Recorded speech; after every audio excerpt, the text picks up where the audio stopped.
Assalamualaikum warahmatullahi wabarakatuh. Alhamdulillahi rabbil alamin. Allahumma salli wa sallim ala sayyidina Muhammadin wa ala alihi wa sahbihi ajma'in. Amma ba'd.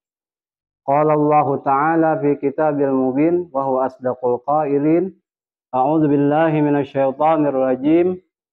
Ya ayyuhalladzina amanu kutiba alaikumus siyam kama kutiba 'alal ladzina min qablikum la'allakum tattaqun. Shadaqallahul azim wa shadaqa rasulul karim.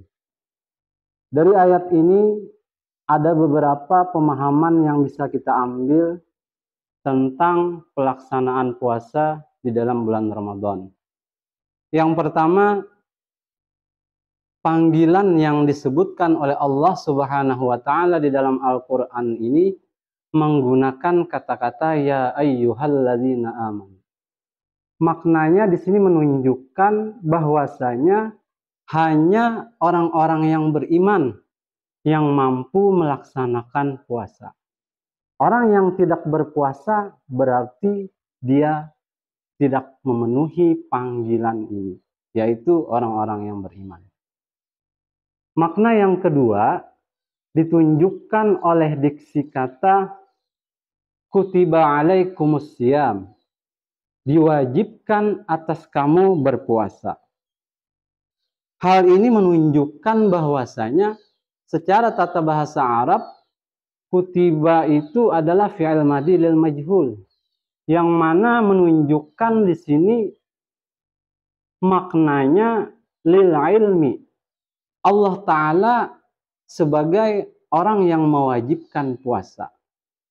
Namun di sisi lain, makna dari fi'il lil majhul ini juga menunjukkan bahwasanya fa'il dari kata-kata kutiba ini tidak diketahui. Nah, artinya dan maknanya apa? Hal ini menunjukkan bahwasanya terkadang orang puasa itu bukan karena didasari oleh perintah Allah Subhanahu wa taala. Hal ini bisa terjadi dia berpuasa karena ingin sehat misalkan, karena ingin merawat dirinya. Nah, itu makna daripada kutiba alal ladzi kutiba alaikumus siyam. Yang ketiga, kama kutiba alal ladzina min qablikum. Hal ini juga menunjukkan bahwasanya puasa itu adalah berat. Namun puasa ini diwajibkan juga kepada orang-orang sebelum kamu. Hal ini menunjukkan bahwasanya ketika puasa itu diwajibkan kepada sesama, kepada semua, itu akan menjadi ringan. Beda nantinya ketika dia puasa sendiri misalkan, itu akan terasa berat. Kenapa? Karena dia yang merasakan sendiri. Puasa Ramadan ini diwajibkan atas orang-orang yang sebelum kamu. Nah, ini juga menunjukkan bahwasanya ketika satu ibadah itu dikerjakan bersama secara berjamaah, itu akan menunjukkan, akan menjadikan perasaan itu ringan dalam melaksanakan ibadah. Kemudian yang selanjutnya, la'allakum tattaqun. Ini merupakan tujuan dilaksanakannya berpuasa. Supaya orang-orang yang berpuasa tersebut mampu mencapai derajat ketakwaan. Hal ini dapat terlihat ketika dia sedang berpuasa, padahal dia mampu untuk berbuka pada siang hari, tapi karena rasa takutnya kepada Allah Subhanahu wa taala, karena didasari oleh keimanan, sehingga dia tidak melaksanakan yang namanya berbuka puasa pada siang hari. Karena apa? Karena takwa, karena rasa takutnya kepada Allah Subhanahu wa taala. Takwa ini juga terlihat pada mampunya seseorang yang berpuasa untuk mengendalikan nafsunya. Padahal nafsu ini sejatinya sebagaimana Al-Quran katakan di dalam surah Yusuf. Wa ma ubarri'u nafsi innan nafsa la'ammaratun bisu. Bahwasanya nafsu itu sangat menyuruh pada berbuat kejahatan. Nah, dengan puasa dia nantinya akan mampu mengendalikan yang namanya nafsu itu sendiri.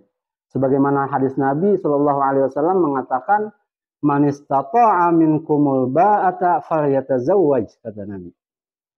Siapa yang mempunyai kemampuan dalam hal nafkah, maka hendaklah dia kawin. Faman lam yastati' fa'alaihi bis-shaumi fa innahu lahu wijaun.